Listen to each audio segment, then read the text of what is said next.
मध्यकाल में हमारा सल्तनत काल आता है और मुगल काल आता है। इसमें बाहरी विदेशी आक्रमण भारत में आ चुके हैं और झारखंड के क्षेत्रीय राजाओं पर अब आक्रमण होना प्रारंभ होगा। बात समझ पा रहे हैं आप? यानी कि क्षेत्रीय राजाओं पर आक्रमण शुरू होगा, क्योंकि मध्यकाल में सल्तनत काल है, मुगल काल है। ये दोनों से प्रभावित होकर के झारखंड को प्रभावित करेंगे। यानी कि सल्तनत काल में दिल्ली पर जो हुकामात यानी जो भी राज कर रहा है, उनका ध्यान झारखंड की ओर भी आना शुरू होगा। तो झारखंड पे भी थोड़ा बहुत प्रभाव पड़ेगा। लेकिन दिल्ली सल्तनत है, वो दिल्ली में पहली बार राजगद्दी के लिए लंबा संघर्ष चला। उसमें दिल्ली सल्तनत में कम से कम 5 वंश, जिनमें नाम है सबसे पहले गुलाम वंश, खिलजी वंश, और तीसरा तुगलक वंश, सैयद वंश और लोधी वंश। 5 वंश सल्तनत काल में दिल्ली पर गद्दी पर बैठे, लेकिन इनका ध्यान झारखंड की ओर नहीं गया। तो पहला कारण बताया जा रहा है कि झारखंड की भौगोलिक स्थिति ऐसा है कि यहाँ पे विंध्याचल पर्वत श्रृंखला जो लंबा था, और दूसरा है कैमूर की पहाड़ियाँ। ये दोनों ने झारखंड को भौगोलिक क्षेत्र सीमा ऐसा है कि वो दोनों झारखंड को बचाया। इसलिए यहाँ पे ध्यान किसी को गया नहीं, क्योंकि सल्तनत काल में दिल्ली पर बैठे जो भी राजगद्दी पर बैठे, उनका वर्चस्व पूरा भारत में कम बेस होता था। तो झारखंड पर भी हो तो कम बेस उसका उस पर भी हस्तक्षेप होगा, यानी उस पर भी कहीं ना कहीं प्रभाव पड़ेगा।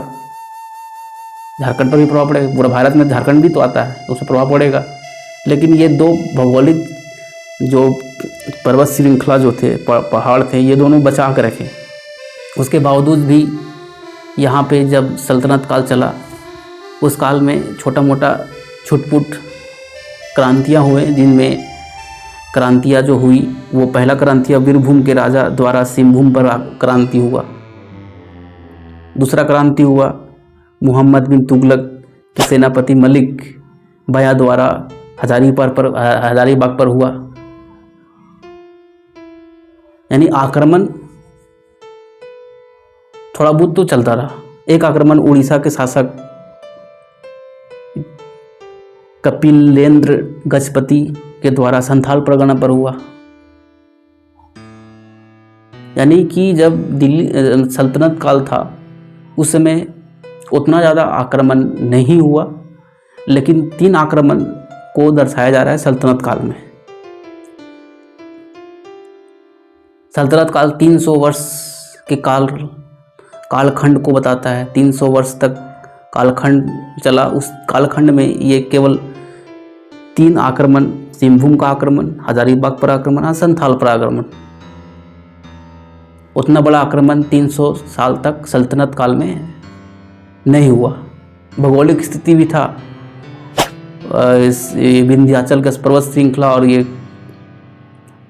कैमूर का पहाड़ियाँ, और दूसरा आप देख ही रहे हैं कि ये दिल्ली मतलब सल्तनत काल में गद्दी को लेकर के कि दिल्ली पर कौन बैठेगा, उसके लेकर के लड़ाई चल रहा था। तो वहाँ पे वहाँ पे उसी की वजह से सल्तनत काल में कोई राजा लंबा समय तक कोई भी एक वंश का राजा कोई लंबा समय तक टिकेगा, तभी तो शासन को पूरा भारतवर्ष में कायम कर पाएगा। तो दिल्ली सल्तनत काल में कोई भी राजा लंबा समय तक उसका टिक ही नहीं पा रहा था। उसका वंशज जैसे एक राजा है, उसका वंशज राजा बनेगा, तो लंबा समय तक जब चलेगा वो वंशज, तभी तो नियमावली बनेगा।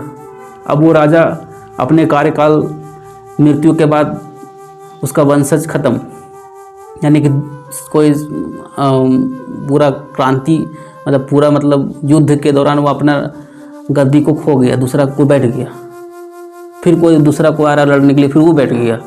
इससे क्या होगा कि गद्दी को लेकर लड़ाई होते रहा 300 साल तक सल्तनत काल में, उससे कोई अस्थाई राजा बन नहीं पाया लंबा समय तक।